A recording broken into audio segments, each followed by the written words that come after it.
Okay, isang mapagpalang araw sa inyo mga ka-trigger. At narito muli ang inyong Pinoy Firearms Instructor na gunsmith din naman, na palagi kong sinasabi sa inyo na huwag ninyo akong hanapin sa Pilipinas sapagkat ako ay 20 years na nagtatrabaho dito sa Kuwait bilang isang firearms instructor, gunsmith at ngayon ay consultant na.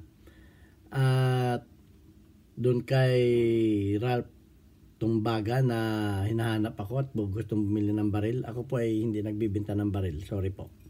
Sa mga hindi nakakakilala sa akin, ako po ay nagtuturo lamang sa YouTube channel. Okay, at ngayon ay gusto ko lamang ipakita sa inyo yung ating restore na 32 caliber na Miller. Ito na siya. At bubuuhin na natin. Pero bago yan ay pasalamatan muna natin ang ating 33,900 plus na mga subscriber. Actually, mga 1 week pa ay magiging 34,000 na tayo. At dado sa mga hindi nag-skip ng ads, maraming salamat sa inyo. Sa mga OFW, sa mga panig kayo ng mundo, isang mas pagpalang araw sa ating lahat. At sana kayo ay laging manood ng aking YouTube channel sapagkat tayo charity vlogger na may 6 na estudyanteng tinutulungan. Kaya nga po salamat doon sa mga hindi nag-skip ng ads. At doon sa mga nagpadala sa ating GCash number para sa ating mga beneficiaries na estudyante, tayo po ay charity vlogger. So maraming salamat kay Alfredo Isidro or Dosipay ng Las Piñas at ganyan din sa aking naging kaibigan dito sa Kuwait na si Architect Arnel Salvador at kay Boy Umay, Jubil Platon. Maraming salamat sa inyong mga tulong.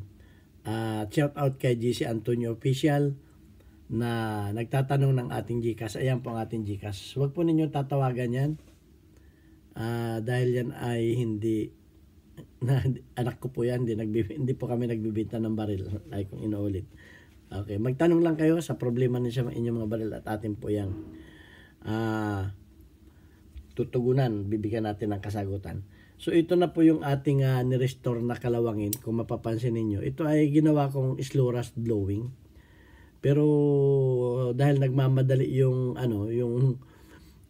may-ari nito ay hindi ko na inulit pa. Dapat 2 beses ko itong slow rust blowing para mas magandang result. Pero okay na rin ito. Okay, so wala na yung mga kalawang niya. Panoorin ninyo yung part 1 at part 2 paano tanggalin yung mga malalalim na kalawang para matuto rin kayo. At kung gusto niyo mag-slow rust blowing, nandyan yung ORG slow rust blowing. Hanapin ninyo yung Facebook page ni Wallace Habis para matuto kayo at makaka-avail kayo sa Shopee ng chemical. So ito naman yung slide niya. Medyo rainbow siya kasi ginawa ko ito ang ginawa ko dito naman ay hot blowing kasi mas para sa akin mas matibay ang hot blowing. Itong slide lagi itong nahawakan ng kaya ginawa ko siyang hot blowing kaya medyo rainbow siya, parang classic ang pagka-finish niya. So ito naman yung kanyang ito naman yung kanyang safety na nawala. So nag-fabricate na lang ako ito at dito siya nakalagay. Actually wala naman tayong pinagtularan, so inimagine na lang natin ang itsura at pinag-aralan natin ang function at nakuha naman natin. Okay, so ikakabit na natin yung kanyang thumb safety. May spring siya doon na dapat nating ibaba. Ayan. Para pumasok siya. Kukitin lang natin yung Ayun, may spring siya doon. Kailangan bumaba yung spring para pumasok yung kanyang pin. Ayan. So ito na yung safety niya. Safety yan. At ito naman yung kanyang, pag safety kasi yan, hindi mamano. At ito naman yung kanyang fire mode. Yan. So, yan. So, ang kanyang recoil spring ay dito nakalagay. Pagkatapos, may washer pa pala muna yan siya dyan. Okay, may parang spacer washer siya doon. Pagkatapos ay meron siyang, yan, yung spring. Pagkatapos yung spring niya ay mayroong pinakang nut dito sa dulo.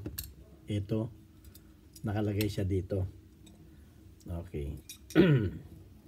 So, itong baril na ito ay isa sa nagustuhan ko ang design. Ito ay mga lumabas ito noong mga 1903, halos kasasabayan ito ng 1911. So maganda itong vintage na to at matibay siya, pocket. Kumbaga siya ay pocket size.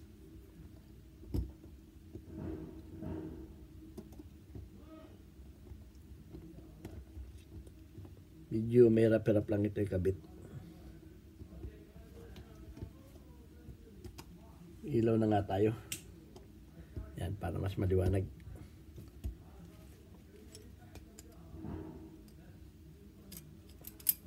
Ay, medyo mahirap itong ikabit itong ating itong kanyang recoil spring.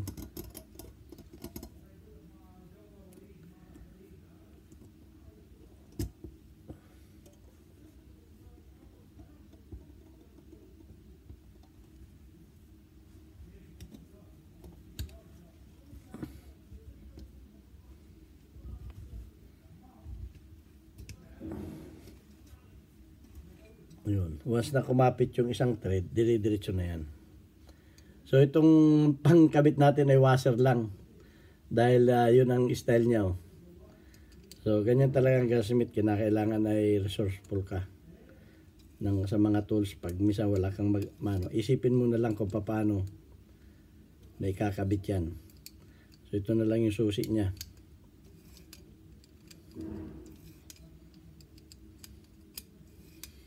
Ang nagustuhan ko ito dahil napakasimple. Ang galing nung nag-invento nito. Yan. Dahil yung kanyang slide o kung walang laman, pero ang mangyayari dito, ito kasi striker to. Ito yung kanyang striker pin na dito nakalagay sa kanyang pinakang bolt. Nakahiwala yung kanyang bolt sa kanyang hammer. Sa kanyang slide. So ayan oh. Tatapat lang ninyo siya diyan. Yan, itatapat ninyo ito kasi ito yung disconnector eh. Tatapat ninyo siya dyan. Pagkatapos ilalagay ninyo yung kanyang guide, spring guide. Yan, papasok muna natin. Pasok ninyo yung spring guide dyan. Yan, pagkatapos tatama natin yung kanyang kanyang hugis dito sa Yan, nakaganyan siya dyan. Ayun. So ikakabit muna natin to at itatama natin ito dito sa kanyang stopper, ganyan. Pagkatapos ay nakaganyan siya. Ayan o. So malinaw Ang nangyayari dyan, pag umatras yung ganyan, sasabit yung kanyang spring and then ipapasok natin itong kanyang slide dito. 1 minute, Mr. Walid. Yan, papasok natin siya dyan.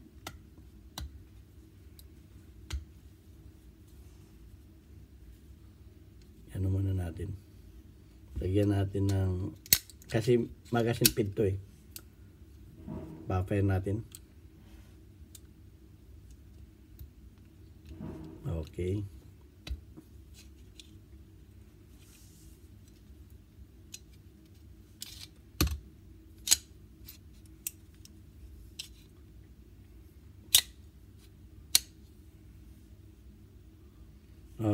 Yung pin niya ay, yung kanyang pin medyo nakaangat kaya hindi pumapasok. Naharang yung pin. 1 minute, Mr. Walid. Yan. Yun. Pagkatapos niyan, ito yung lock niya dito. Lalagay natin yung kanyang lock para mag-stay yung kanyang itatapat lang natin na ganun. Yun. Pagkatapos ito yung kanyang lock. Ilalagay natin siya dito. Ipapasok natin. Pwede dito para maliwanag sa kabila. Yan. At iangat natin ito, pag ganun, para siya ay lumampas. Ayun. Yun na. Kaya, magazine feed. Yun. Pag siya ay ikinasan nyo, pag ito ay nakasafe, yan, hindi siya puputok. Hindi siya puputok. Okay? Pero pagka naka-unsafe na, magre-release na yung kanyang, okay. So ayan, gumagana yung ating ginawang safe. At ikakabit na natin itong kanyang grip para makita na natin ang kagandahan niya.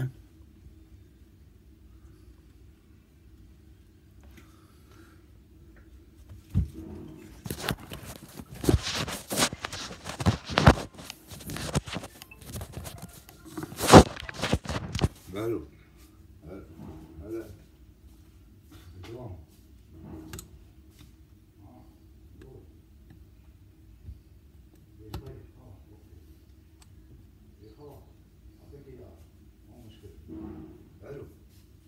أعطيك إياه.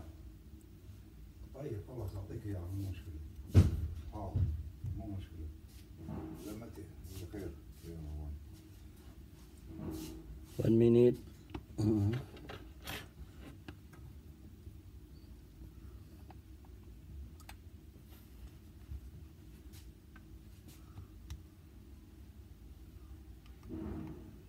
سمسم أنا كان في كان أنا نفس هذا مال داخل إيجيبت بس مال هو مال أنا.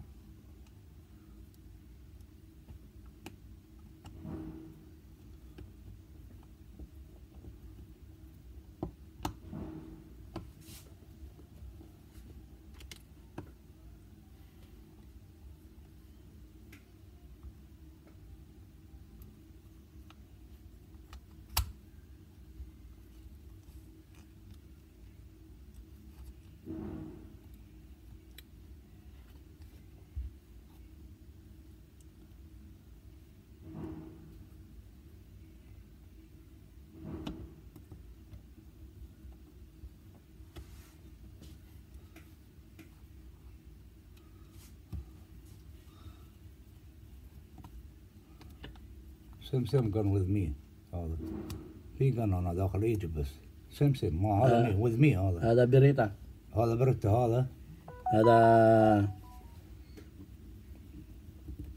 هذا مو برتا No, Miller. ايه أنا سمسم كان هذا كان with me سمسم open سمسم like this open لا, no سمسم. no سمسم No, different open different open.